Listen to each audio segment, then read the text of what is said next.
Summer rains continue, with heavy rain in some spots. As we approach the end of summer, Chris and I will look at this recent rainfall and what the rest of our summer and the fall look like at this time in the August edition of the Water Resources Outlook.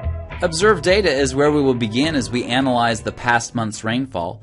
We have seen very heavy rainfall across portions of the South, and while we see some totals in the 10 to 15 inch range in spots, what does that really mean? Well, a departure from normal comparison helps to describe what that means. The spread of above normal and below normal totals is about equal across the Southeast. The areas with the greatest deficits that are more susceptible to drought at this moment are in Central, North, and South Carolina. The above normal departures from normal are dispersed across the Southeast and have caused very little main stem river flooding, but there have been numerous flash floods in areas of intense rainfall during this time. The impact on stream flows in the Southeast has been similar in that we have most of the Southeast in the normal range now for the 28-day period, with a few spots above normal and a few spots below. If the Charlotte to Raleigh area doesn't begin to see more rainfall, we could see a possible drought designation in the drought monitor in the coming weeks. At this time, only abnormal dryness for that area, and as you can see, it is affecting stream flows.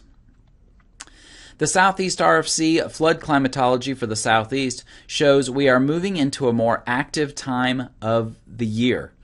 The next few pictures talk about hurricane season and why that's the case.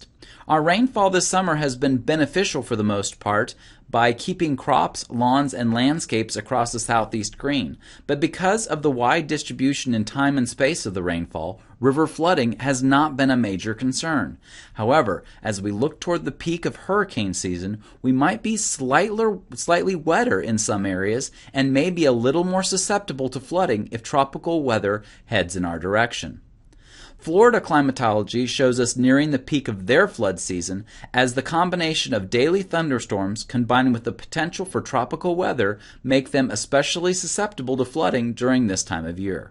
We are ramping up in Central and South Florida and peak near the end of September. We will keep our eyes on the tropics to see if anything is headed our way.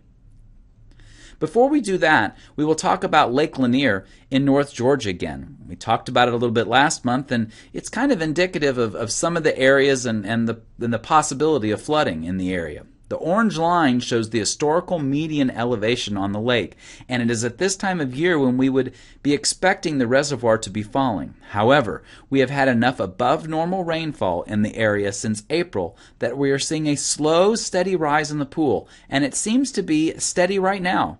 And while the reservoir hasn't filled up as we would like it, if we had seen a dry summer and fall like we did last year, we could be talking about record low pool levels at Lake Lanier instead of where we are currently. A similar thing is happening in the Savannah Basin and in those reservoirs. We're beginning the short-term period with the cold front moving into the southeast U.S. Given the timing of the front, we can expect the heaviest rainfall amounts to be ahead of the front in the coastal Carolinas, southern Alabama and Georgia, and down into the Florida Panhandle. We'll have a stationary front across the area at the beginning of the midterm period, but as high pressure begins to reestablish itself, it'll bring us back to more typical summertime thunderstorms. At the end of the midterm period, models are indicating that another cold front will be moving into the southeast. Here's the 7-day rainfall forecast, showing rainfall along the southern and eastern portions of the area associated with that cold front in the short-term period. The rainfall max at the bottom of the Florida Peninsula is from late in the midterm period, where models are calling for an area of low pressure. It's worth noting that there's going to be a lot of uncertainty in the forecast that late in the period, so those amounts will continue to be refined as we get into next week. We're expecting above normal precip amounts across much of the area in the long term, primarily because of that cold front that the models are calling for late in the midterm period. We can expect that the front to be a focus for rainfall in the early portion of the long-term period. Thank you, Chris. And now here's a snapshot of the tropics and what is going on currently. It has become more active recently, and so our job will be to watch each of these systems and be prepared if one is headed in our direction. At that time, we would spin our hydrologic vulnerability assessment and our daily operational support messages to keep you informed of potential river flooding. Climatology for tropical development shows many more red dots of development than we have seen in our past water resources outlooks. The next 30 days show development all through the Atlantic, Caribbean, and Gulf of Mexico, and that is why we must watch the tropics so closely during this time of year. The Climate Prediction Center continues to show above normal precipitation for the southeast for the month of September. This may not translate to flooding across the state, but may help us from slipping into a drought this fall. It could also keep us wet and more susceptible to flooding if we do get a tropical system during this time. The seasonal outlook from September through November keeps the southeast in a wet pattern. This has been the story throughout the summer and looks to continue through fall as fronts continue to move into the southeast, stall, and that becomes the focus of rainfall for a few days. Then that pattern repeats itself.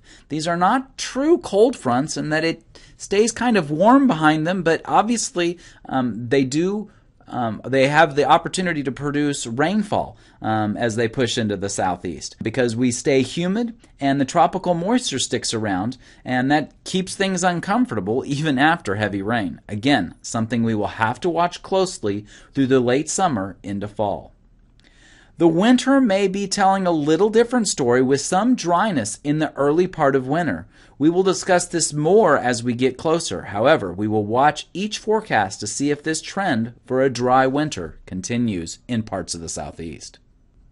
And so, the bottom line, we look to stay, in the short term, we look to continue to stay active and wet as those fronts tend to move down, stall, and bring rain to the area. And this goes through the short and the medium term forecast. As for the long term, again, above normal rainfall as we enter the fall and for parts of the fall. And as I mentioned before, hinting at a little bit dryness this winter. And we'll be talking about that in our next Water Resources Outlook, which we expect to record on September 25th, 2017. Thank you for listening.